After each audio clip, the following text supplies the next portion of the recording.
from Dallas. Dallas is his home. Yeah.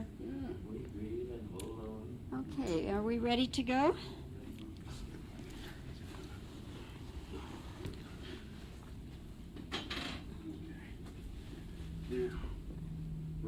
Okay.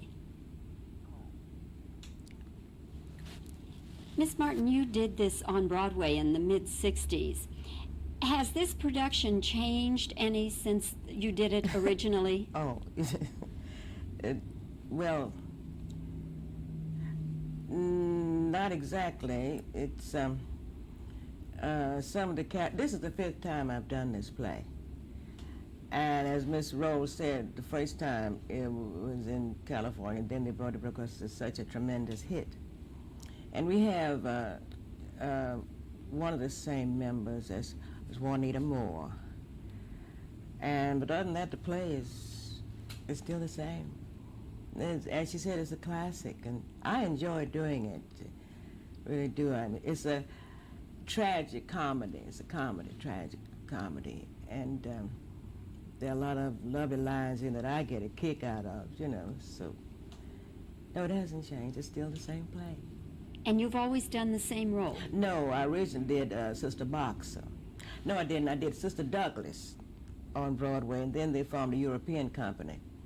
And I did Sister Boxer, and then we went to 7 countries. And then when we did it again in L.A., and I did Sister Moore. And of course, you always presented it in English, yes, regardless of the country. Yes. And they had no problems. Everywhere.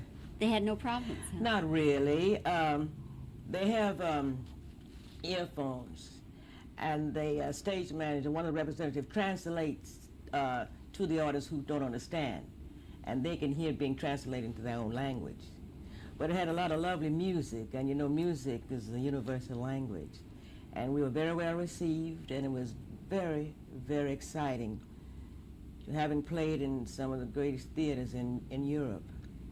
We opened in Vienna, and we played on the stage where Mozart made his debut at the age of 6. We went to France, we went to Italy, we went to Holland, went to Germany, Tel Aviv, in the famous Habima Theater, Jerusalem, Haifa, Caesarea, and back to Edinburgh. I had played Edinburgh before, then to London. And it was very well received. I mean, very well received. They understood what it was. Which year was that? That was in '65. Okay. Why do you think that television can attract these big audiences for all black shows, Jefferson's, and of course now Bill Cosby, and your Room 227 is doing all right, isn't it? Yes, and you're picked up for next year. So television can get the crossover audience and the mass audience, but the theater has a tougher time trying to get this crossover audience. Well, Ms. Rowe really explained it very well. Do you have anything to add to that? Television, you're able to get millions of people because a lot of people watch television. In fact, I'm a television bug. No matter when I come in, I turn on television. Then a lot of times, friends of mine are in shows, and I want to see them. I enjoy watching my friends working and what have you. But television does draw in a larger audience than the stage would because of the expense of theater. And you have, well, to me, each medium is a different medium. You work in it differently.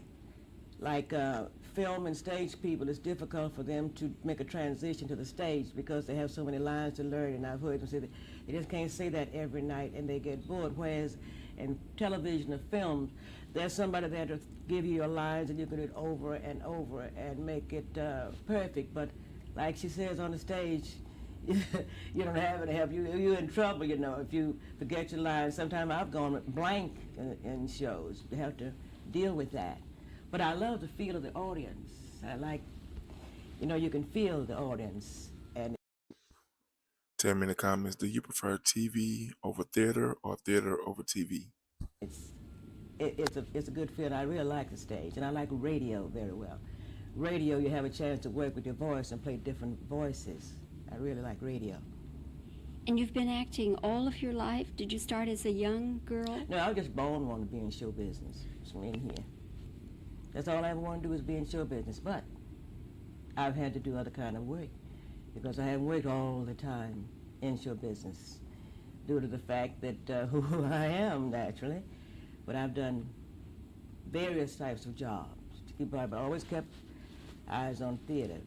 But I've studied. We had a group called the American Negro Theater in New York where we studied radio, and a lot of our names came out of them. Miss Rowe was a member of it. Harry Belafonte, Sidney came out of the American Negro Theater. And we learned all the different phases of theater. And then, too,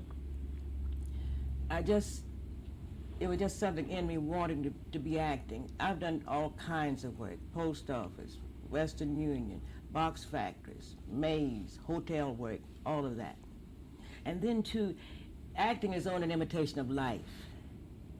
And usually I played mostly character roles, which I like character roles. At first I played ingenue, and one day an actress, we were on the road in a play called Chicken Every Sunday.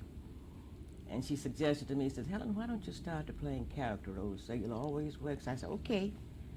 And I started, years ago, I started playing character because each character is different. And I'm a people watcher. I watch people. Then I know people that, just like this role I play, there's a lady I know reminds me so much of Sister Moore. I can just see her, you know. And you observe people like that. So that's how it is. Okay. All right. This video raises questions, and I need for you to be extremely honest in the comments when answering them. And just so you know, I have 3 questions. Before this video, have you ever heard the name Helen Martin? Number 2, what do you best remember Helen Martin from? And number 3, have you ever met Helen Martin? Now please be honest in those comments. Share this video with anyone you deem necessary, and don't forget to like and subscribe to the channel.